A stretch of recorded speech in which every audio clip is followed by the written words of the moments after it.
Quando nos debruçamos sobre os textos bíblicos referentes à família, deparamos-nos sempre com dois aspectos que parecem contraditórios. Encontramos, por um lado, os textos que nos apresentam o ideal da família e a família ideal, aquilo a que chamamos as origens ou a família das origens, e, por outro lado, deparamos com a dura realidade histórica das famílias reais, as famílias da história concreta, as famílias dos patriarcas, dos reis, das pessoas comuns. Mas estas famílias encontram-se aparentemente muito longe da família ideal, da família segundo o projeto de Deus. Naturalmente que já todos sabemos, porque vimos aqui a estas semanas bíblicas há muitos anos, já sabemos que a Bíblia apresenta sempre a realidade da vida e da história naquilo que ela é, no caso a história do povo bíblico, com tudo aquilo que tem de bom e de mau. Uma das características mais importantes que nós encontramos na Bíblia é que ela não branqueia nunca a realidade, quer dizer, a revelação de Deus dá-se na história, na vida concreta das pessoas, e a fé é sempre um caminho, é sempre um percurso que se faz abrindo o coração à liberdade da palavra de Deus, precisamente para construir a vida e a história a partir dessa mesma palavra que se vai encarnando e tornando realidade na vida das pessoas, uma vez na fidelidade, outras vezes nem tanto. Como nós sabemos pela história do povo bíblico e como nós sabemos também pela nossa própria história, que muitas vezes é de fidelidade e outras vezes não é de fidelidade. O que pensar então sobre a família como projeto de Deus? Haverá alguma contradição entre ideal e realidade na Bíblia? O projeto familiar proposto pelo Criador será pura e simplesmente um ideal que não se atinge? Naturalmente, se isto fosse verdade, levaria às famílias de todas as épocas a um pessimismo fundamental por relação à vivência do ideal familiar. Não será antes uma caminhada que cada família, em cada época da história, está chamada a percorrer num esforço contínuo a fim de chegar o mais perto possível do ideal das origens? Esta é realmente a proposta que nos interessa, é nós pensarmos sobre o ideal das origens. Portanto, é neste contraste, nesta dialética da família real, que temos que situar a família como uma instituição social, económica e teológica da própria Bíblia. A dificuldade em encontrar uma síntese destes dois polos que aparentemente são opostos advém do facto de muitas vezes nos situarmos na corda bamba, extremamente perigosa, de textos de géneros literários que são muito diferentes sobre a família. Encontramos textos que são épicos, que nos conduzem a ancestrais famosos, propositadamente engrandecidos, como no caso das famílias patriarcais, sobre as quais já houve uma reflexão aqui ao longo desta semana, que se apresentam mesmo com um estatuto socio-religioso de outras famílias de povos vizinhos. Temos ainda textos de genealogias de caráter familiar, sobretudo nos primeiros 5 livros da Bíblia. Temos também temas sobre a família em linguagem poética, como é o caso do Cântico dos Cânticos, que é um poema sobre o amor humano, o livro dos Provérbios, nomeado os profetas, maiormente também o profeta Oseias. Temos também família que aparece nos textos legislativos, codificações de costumes antigos. Ora, para situar a família no contexto social e religioso, interessa ter em conta várias perspectivas, em que nós temos que olhar para a história do povo bíblico pensando sempre em Deus que se revela na terra, que é dada ao povo, e Israel, que são envolventes da família, e encontramos nela o elo principal das relações que os unem entre si. Portanto, a família é o centro sempre da relação que há entre Deus, a terra e Israel. Nós sabemos que a escolha do povo de Deus, nomeadamente a promessa que é feita ao nosso patriarca Abraão, essa promessa só faz sentido se houver uma descendência, isto é, se houver terra e se houver gente para habitar essa terra. Isso é óbvio. Portanto, aparece a família sempre como um lugar teológico da realização da aliança entre Deus e Israel. E por isso mesmo esta relação aparece sempre como essencial. A terra é a herança que Deus concede a Israel e que se insere precisamente nessa perspectiva e aparece como a estrutura social mínima das relações da aliança de Deus com o todo que acontece precisamente na terra. Ela aparece como que se fosse a menina dos olhos,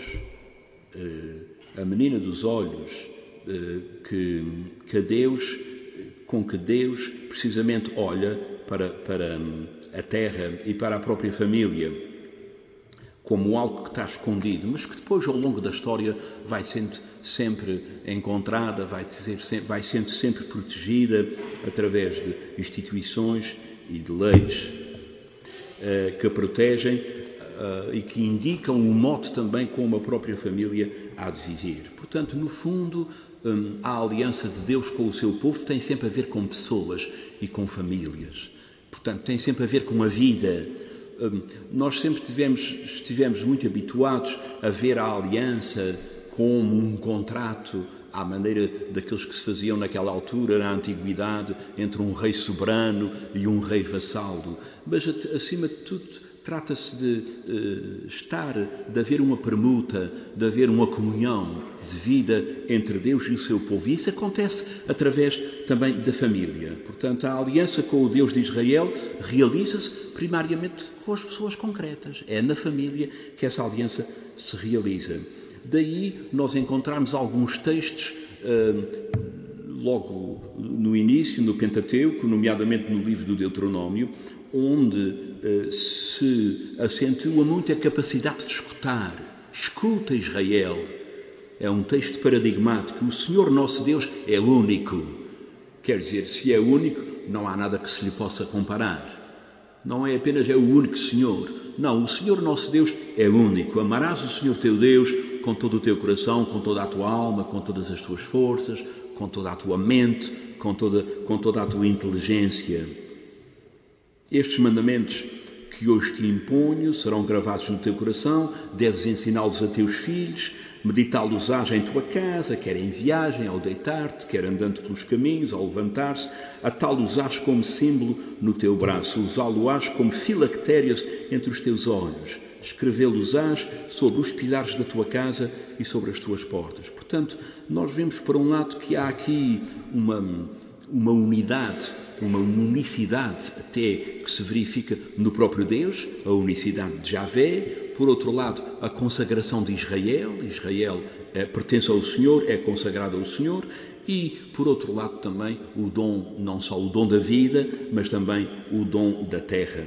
E, portanto, há aqui uma chamada para uma adesão do coração, uma adesão de amor ao Senhor, porque, na prática, tudo é fruto do amor de Deus. E quando nós vemos mesmo todas as cláusulas da aliança, aquilo que na Bíblia é conhecido como os mandamentos ou os debarim, todas as exigências da aliança, no fundo, resultam sempre da iniciativa de Deus, da iniciativa amorosa de Deus, que antes de exigir, seja o que for, primeiro oferece. Quer dizer, o homem nunca oferece nada a Deus que Deus não lhe tenha dado primeiro. E é assim que nós olhamos, por exemplo, para o acontecimento do Êxodo, que é o acontecimento fundador de Israel como povo, porque Israel não existe como povo antes do Êxodo.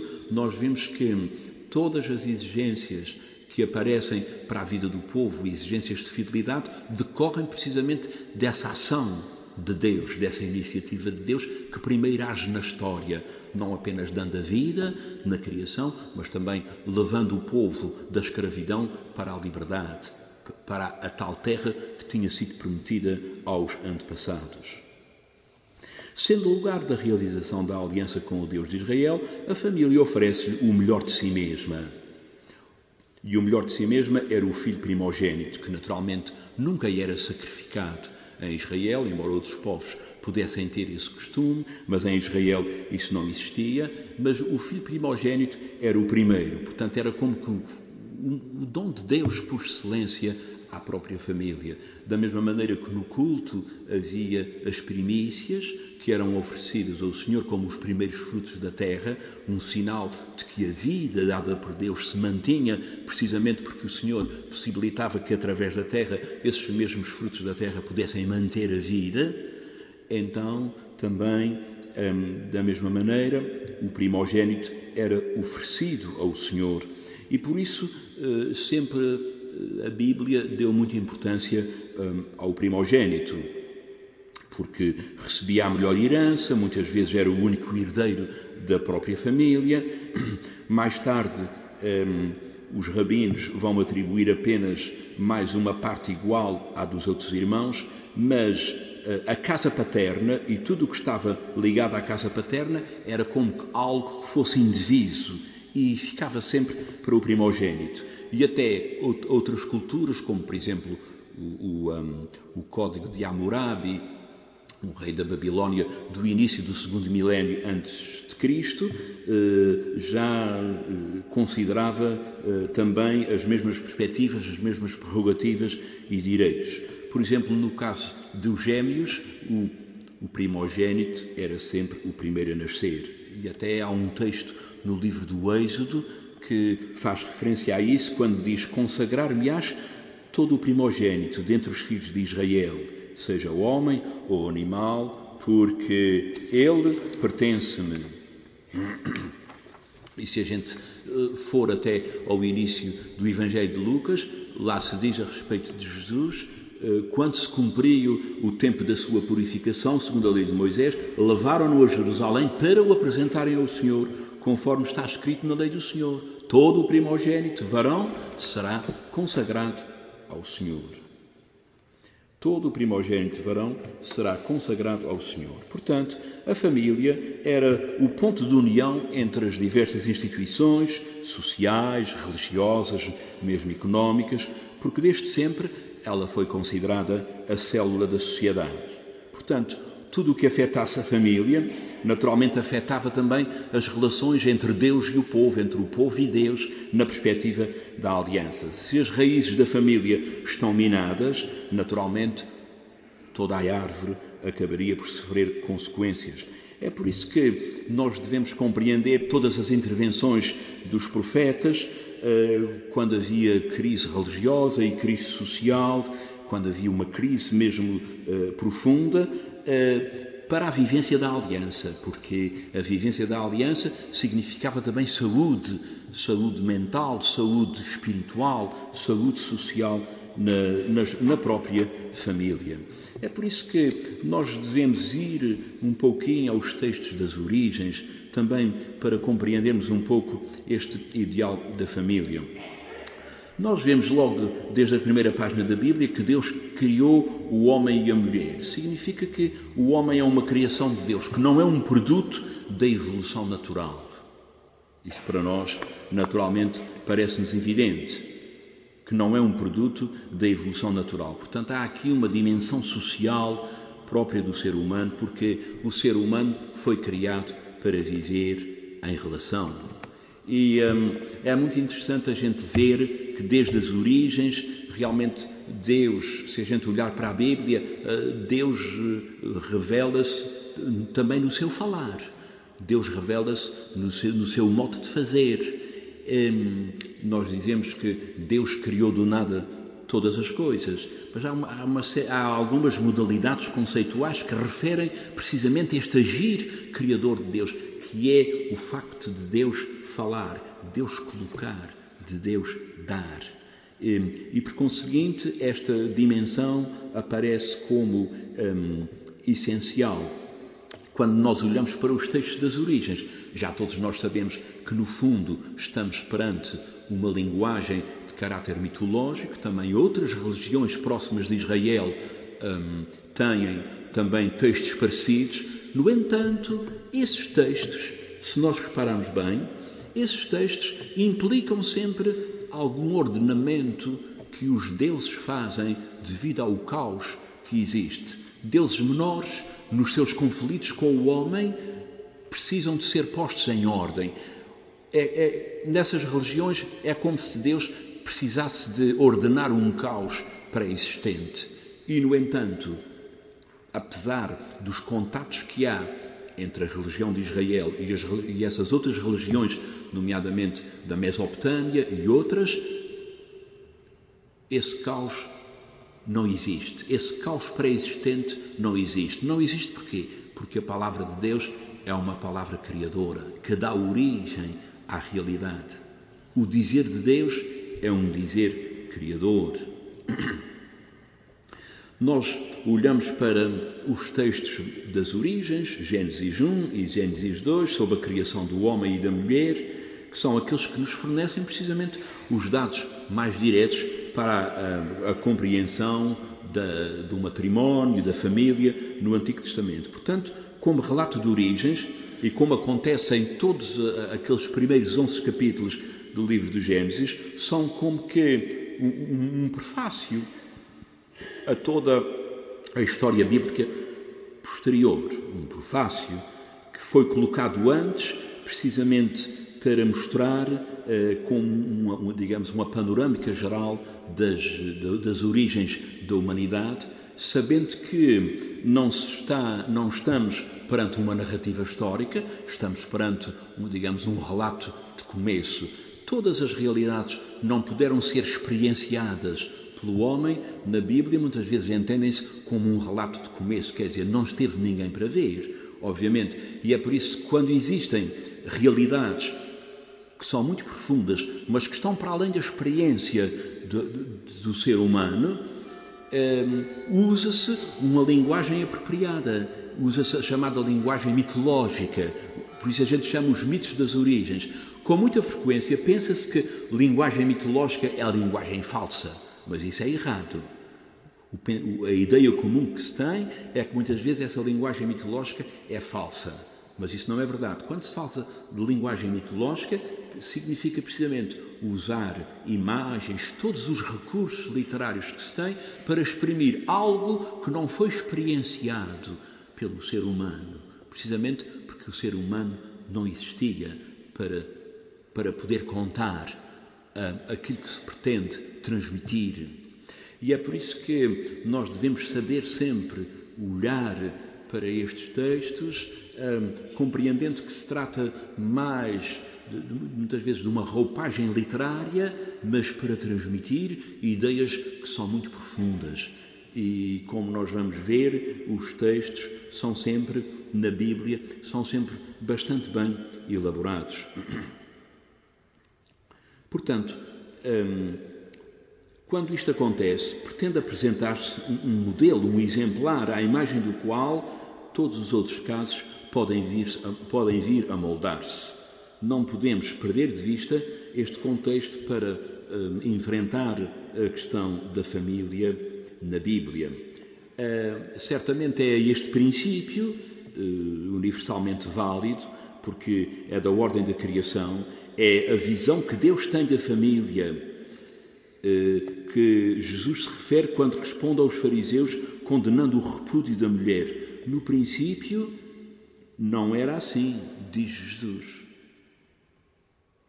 Quando eles falam do certificado de divórcio que Moisés tinha autorizado. Os capítulos iniciais de Gênesis fazem como que um inventário dos grandes problemas da humanidade, traçam a linha da condição humana e inserem tudo na ordem harmoniosa do mundo criado por Deus, de uma maneira livre. Por isso, este quadro naturalmente aplica-se a todos os homens, sem ser necessário uma revelação especial. O primeiro texto nós o conhecemos: façamos o homem à nossa imagem e à nossa semelhança, para que domine sobre os peixes do mar, as aves do céu, os animais domésticos e todos os répteis que rastejam na terra. Deus criou o homem à sua imagem, criou à imagem dele, à imagem de Deus, ele os criou, homem e mulher, abençoando-os, disse: crescei e multiplicai-vos e enchei e dominai a terra. Ora, este texto significa que a família é constituída pelo homem e pela mulher e pela fecundidade. Essa fecundidade revela-se naturalmente nos filhos e também na dimensão de relação que exprime o ser humano enquanto homem e enquanto mulher, e que no fundo está na base daquilo que é a família. daquilo que é a instituição familiar. É por isso que a palavra Adão, que nós encontramos na Bíblia, nos primeiros capítulos, nunca se refere a um homem concreto ou a uma mulher concreta. A palavra Adão significa a humanidade, ou seja, significa o ser humano, mas não na sua especificidade de macho ou de fêmea, mas apenas significa o ser humano. Por isso, o Gênesis 1 explica que Deus criou homem e mulher. Deus os criou homem e mulher. Portanto, para acentuar precisamente a dimensão de relação, que é uma relação horizontal, homem e mulher, e também uma relação de pais-filhos, que constitui propriamente a família. Depois temos um outro texto que insiste, de uma maneira mais popular, na unidade natural do homem e da mulher como fundamento essencial da família. O Senhor Deus disse, não é bom que o homem esteja só. Também se pode traduzir, não é belo, não é agradável que o homem esteja só, ou então não é conveniente que o homem esteja só. Por isso vou dar-lhe um auxiliar que seja semelhante a ele. Então o Senhor Deus, após ter formado a terra, todos os animais dos campos e as aves do céu, conduziu-os até junto do homem, a fim de verificar como ele os chamaria.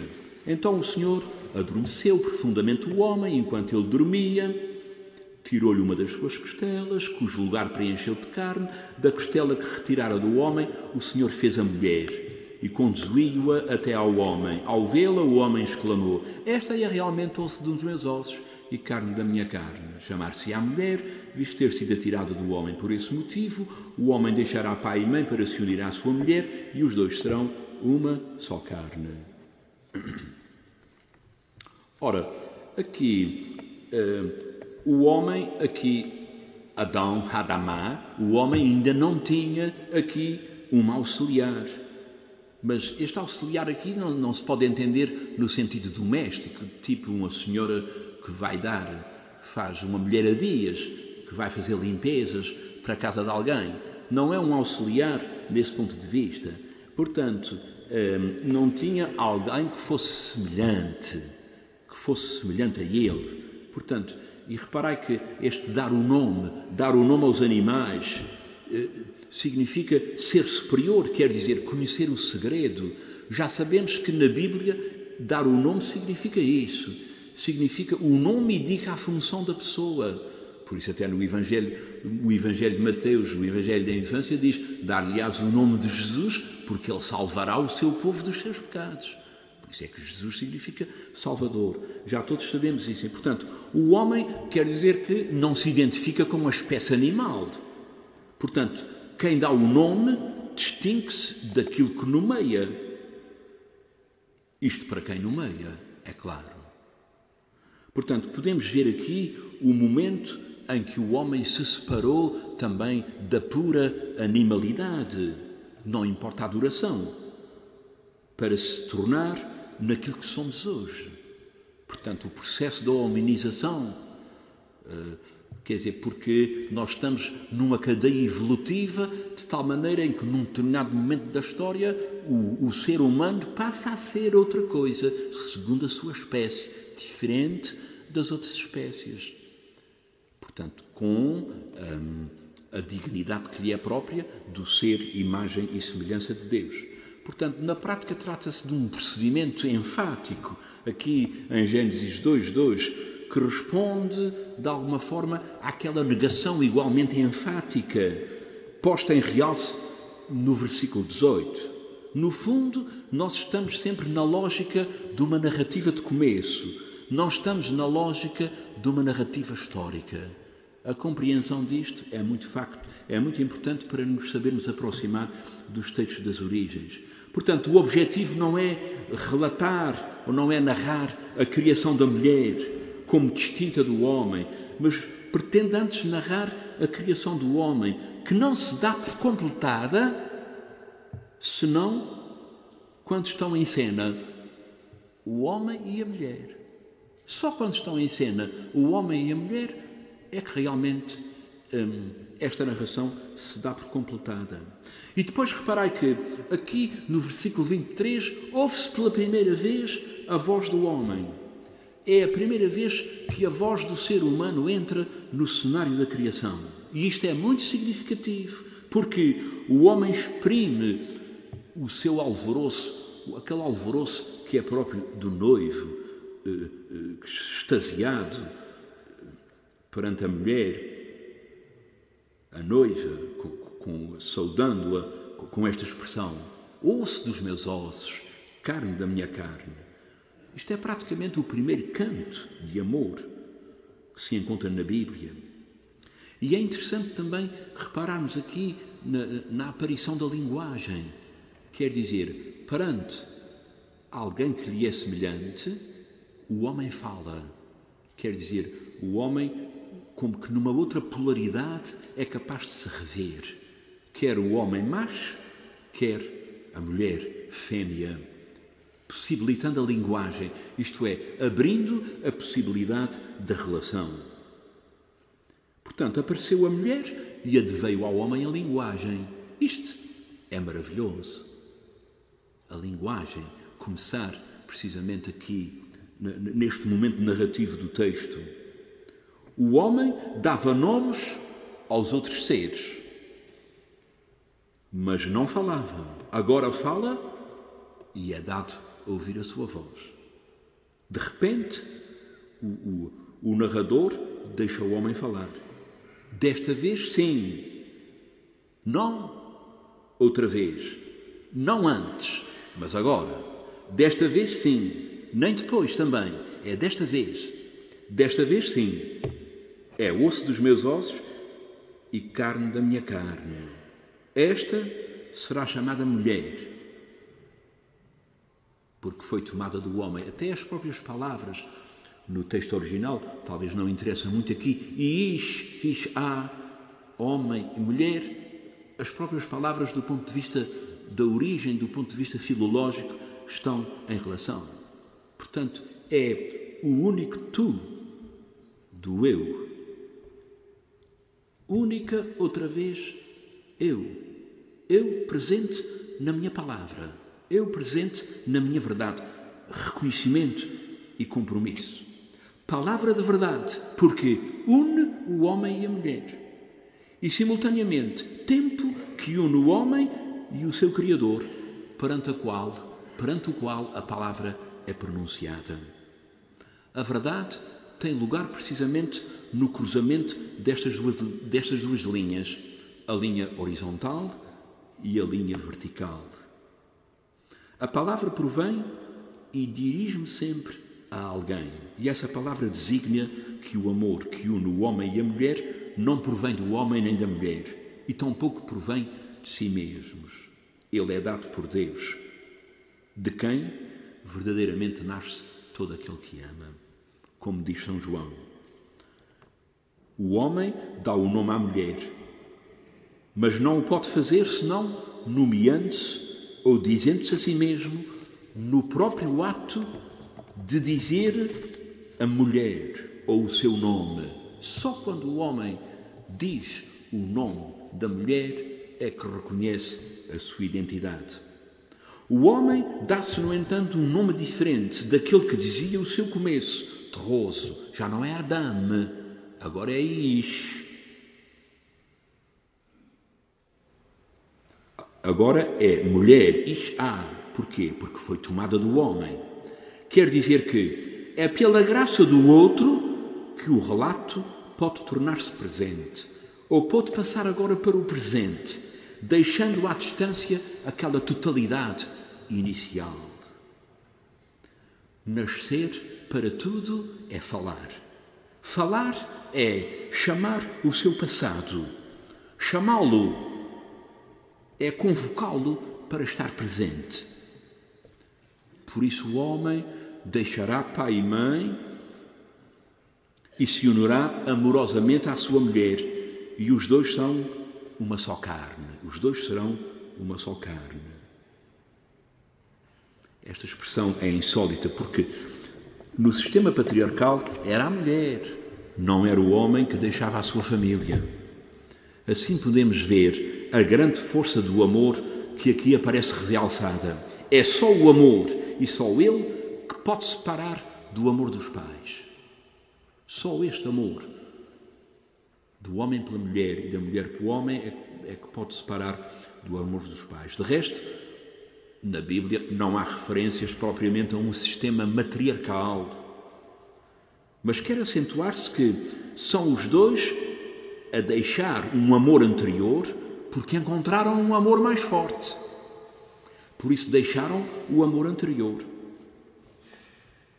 O livro do Cânticos dos Cânticos diz: forte como a morte é o amor. Inegociável é o amor. E em 8:7 este livro diz: quisesse alguém dar tudo quanto tem para comprar o amor, isso seria tratado com desdém. Seria tratado com desdém. Isto diz-se nas parábolas sobre o amor no final do livro do Cântico dos Cânticos. Por conseguinte, o homem que aqui se fala, para ser reconhecido e para ser compreendido, deve ser especificado como homem e como mulher, isto é, como macho e como fêmea. E, portanto, temos aqui aquilo a que nós chamamos muito na atualidade a dimensão da autoridade, a dimensão da alteridade. Cada um reconhece a sua identidade na medida em que se abre ao outro. E isto acontece em todas as dimensões da nossa vida. Nós, mesmo individualmente, quando nos consideramos, só temos a noção verdadeiramente de Deus quando admitimos que Ele é totalmente outro, com letra grande. E, portanto, quando a nossa alma se abre à dimensão da alteridade, com letra grande. Porque se for tudo igual, não há hipótese de comunhão. Se eu me olhar como olho Deus, se eu olhar Deus como me olho a mim próprio, eu estou na confusão. Eu estou no caos.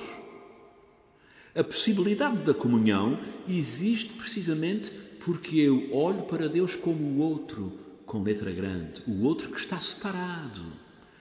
Porque se não estiver separado, não há hipótese de comunhão. Esta dimensão é muito importante para nós reconhecermos também os limites da nossa vida, até a nossa dimensão limitada e criatural de ser humano, que precisa de abrir-se para a dimensão do outro com letra grande, ou seja, para a dimensão de Deus. E quando, hoje em dia, o ser humano se julga o princípio de si próprio, e quando o ser humano, hoje em dia, tem uma leitura da vida e da história fechado sobre si próprio, significa que não está aberto à dimensão da alteridade. E, portanto, reconduz a sua existência e a sua vida sempre para dentro de um princípio natural. Não de um princípio transcendente, não para a dimensão do outro, com letra grande. E quando nós encontramos pessoas ou que são agnósticas ou que não admitem Deus na sua vida, é precisamente essa acentuação da dimensão do indivíduo que se acha senhor de si próprio, que se acha dono de si próprio, que se acha senhor de si próprio, se calhar que se acha a origem e o princípio de si próprio. E nós sabemos que isso é falso.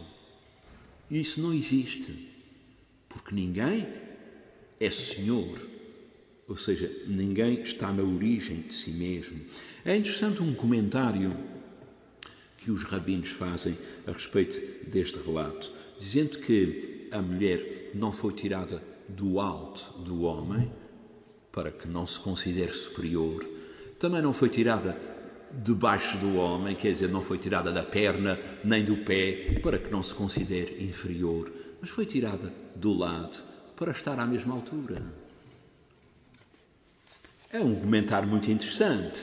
Talvez não é literalmente como eu disse, literalmente talvez não seja como eu disse, mas a ideia é esta, e que realmente me parece muito interessante para não haver complexos de superioridade ou de inferioridade do homem relativamente à mulher ou da mulher relativamente ao homem. Portanto, ao dizer-se osso dos meus ossos, carne da minha carne, estamos a dizer que, no fundo, a mulher faz parte do homem e que, no fundo, pretende-se afirmar a igualdade essencial entre os dois. Uma igualdade essencial entre os dois, radical entre os dois seres que são fundadores da família. Portanto, até podíamos dizer que o ser humano só existe de uma maneira completa na especificidade de homem e de mulher. O texto indica que entre os dois existe uma connaturalidade profunda e que, portanto, unicamente na mulher o homem encontra este tal auxiliar, no sentido que eu já expliquei, adequado, um interlocutor capaz de dialogar de igual para igual, num diálogo humano, que nas espécies animais é impossível. É possível comunicação, naturalmente, mas não diálogo humano.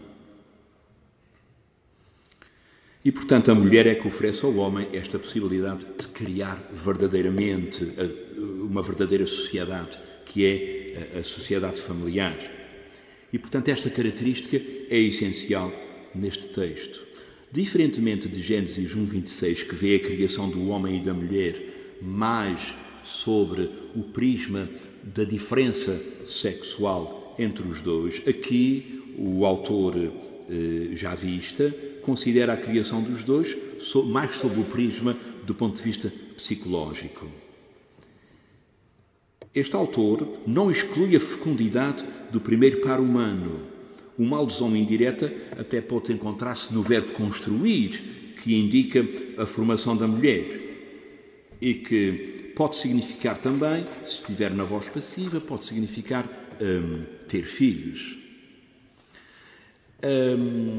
Esta perspectiva, esta linguagem, no entanto, não significa necessariamente que, ao falar-se de homem, macho e mulher, fêmea, não significa que estejamos aqui já diante de um grande ideal de monogamia.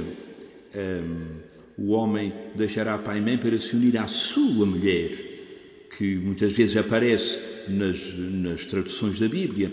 No fundo, é uma maneira de falar própria também dos povos semitas. Os autores javistas falam apenas de uma mulher e de um homem com a base essencial na família.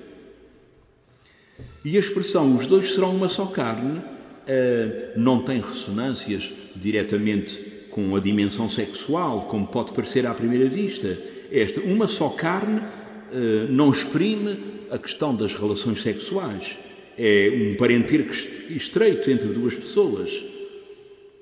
A Bíblia, para isto, utiliza outras expressões. Aqui exprime-se a relação mais estreita entre parentes e a relação mais íntima possível entre dois seres humanos, sem excluir, naturalmente, a relação que é própria do homem e da mulher.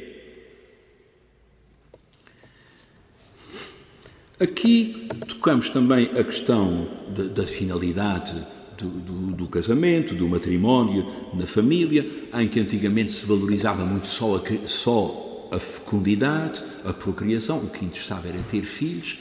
Naturalmente hoje há toda uma outra compreensão, ou seja, que as pessoas quando se casam é para o seu próprio bem, em primeiro lugar, ou seja, o bem dos esposos está em primeiro lugar. Depois, se a fecundidade se verifica no ter filhos, muito bem. Se não é possível verificar-se na geração biológica, naturalmente que a fecundidade existe na mesma. Portanto, esta "uma só carne", para muitos autores, também pode ser percebida como o tornar-se uma só carne na vida do filho. Aquela uma só carne é a própria vida do filho, que no fundo foi gerada pela relação dos dois. Portanto, muitos autores interpretam isso também nessa dimensão. E E, portanto, há uma espécie aqui de unidade, como até se verifica em Deus, não é? Que são 3 pessoas, mas Deus é só um.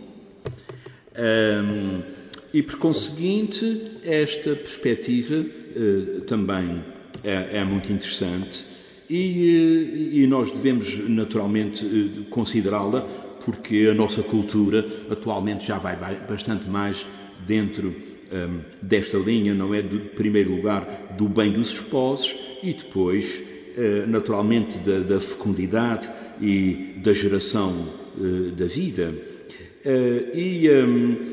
Há outras expressões também na Bíblia que querem significar a entrega das pessoas e o amor. Por exemplo, nós encontramos, agora fugindo um bocadinho dos textos originais, outros termos que significam também afeto e entrega. Por exemplo, o termo hesed no Antigo Testamento significa amor, significa misericórdia. Nós encontramos, sobretudo, no profeta Oseias, esses termos. A própria palavra fidelidade, que, num sentido original na Bíblia, significa alicerce.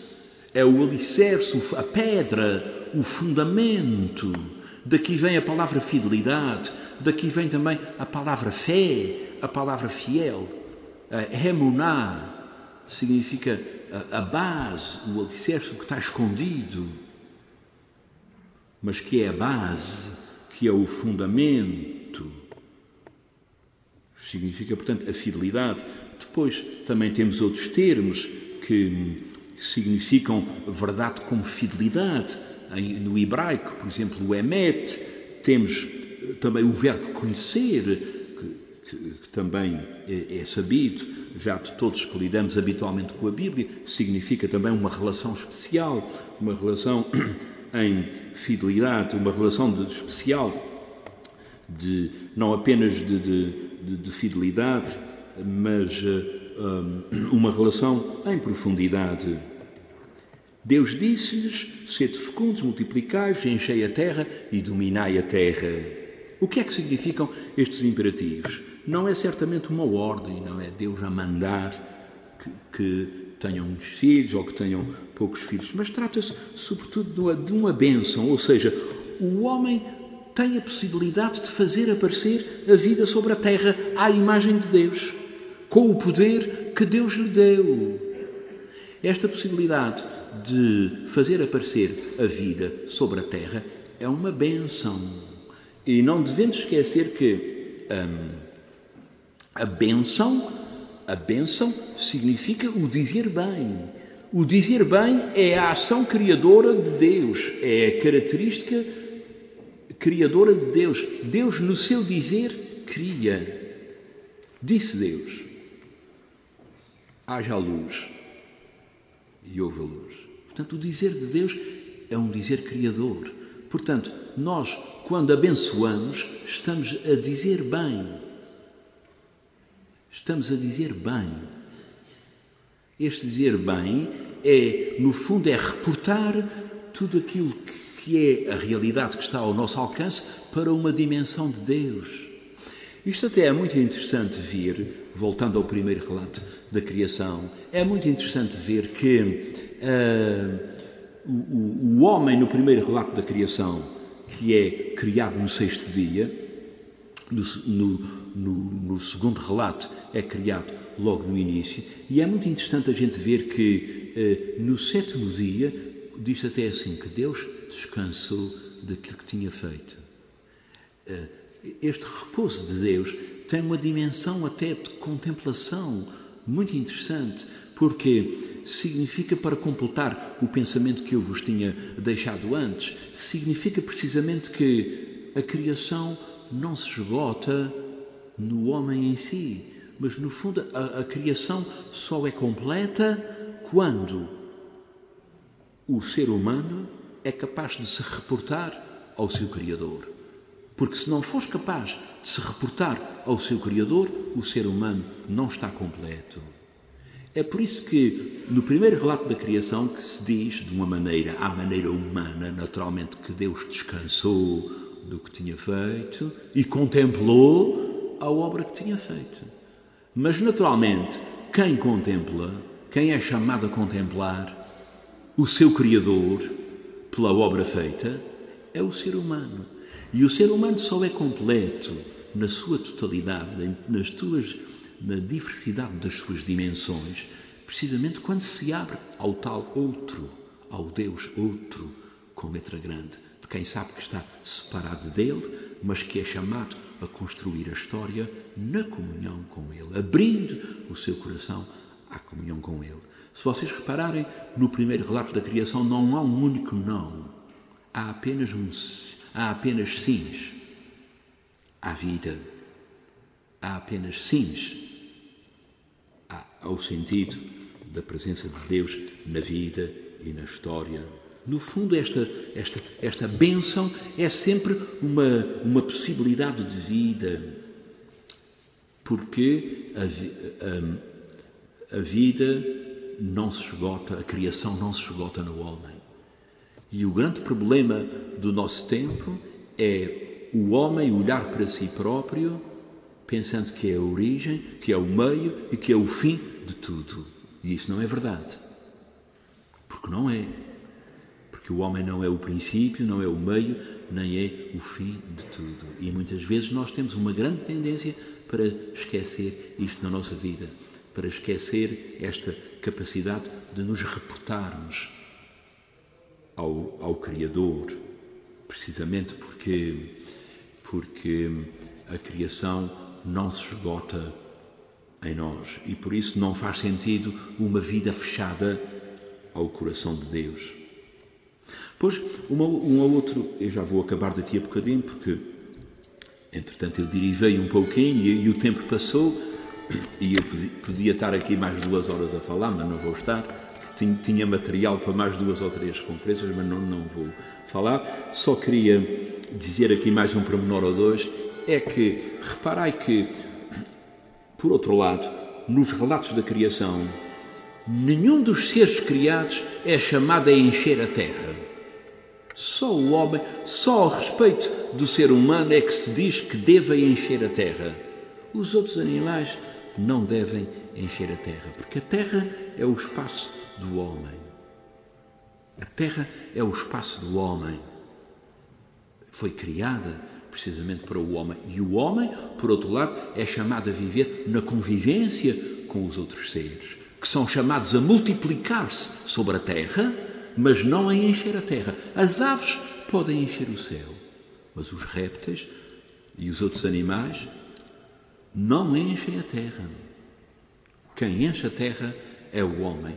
Isto é muito importante, por um lado, para compreendermos que nós somos chamados a viver e a saber viver enquanto membros de uma família com as famílias das outras espécies. Isto está tudo na linha da ecologia, que tanto se fala atualmente e que muitos dizemos, e é verdade, que o planeta está a ser estragado e, portanto, o espaço vital que é a Terra muitas vezes não é respeitado.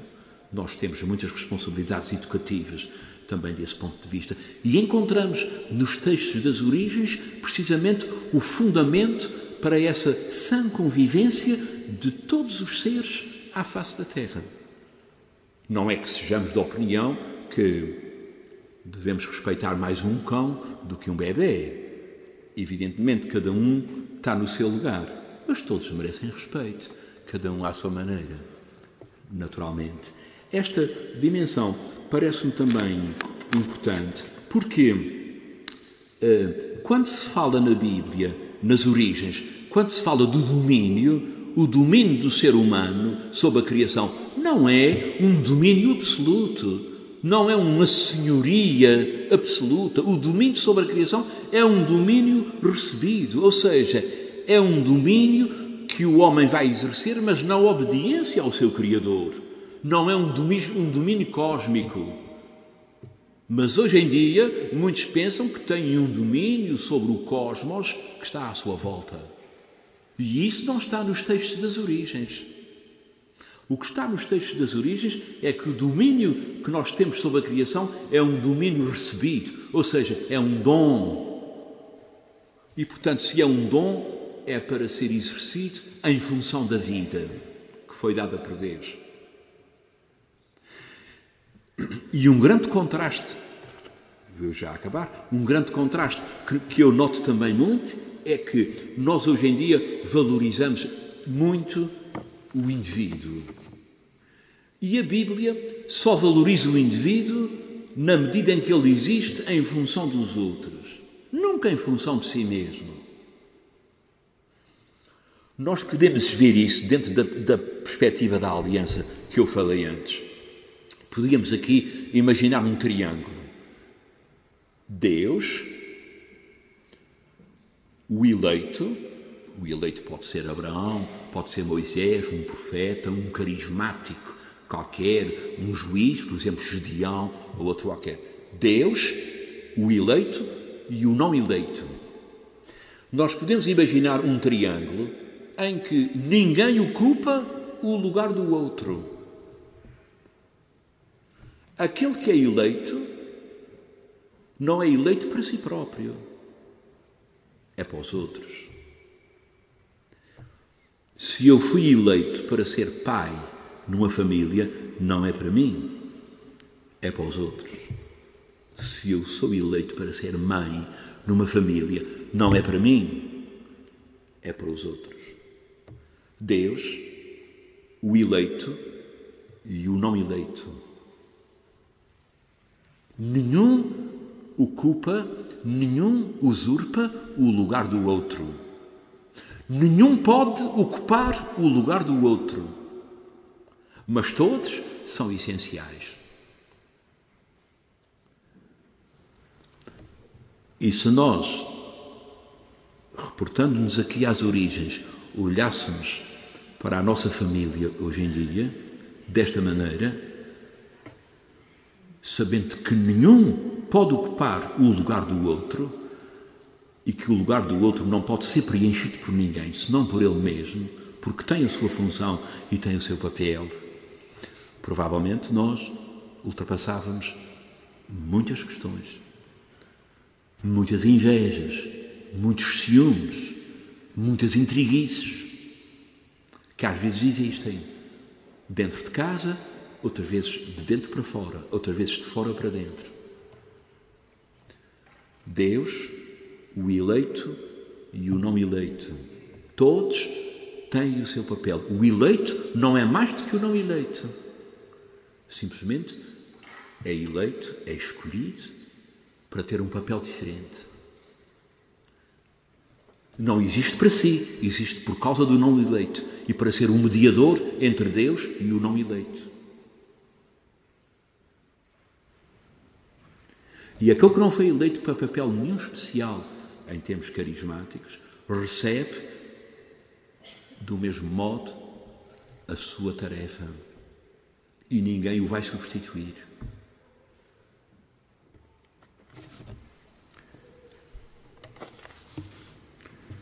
Eu agradeço muito a paciência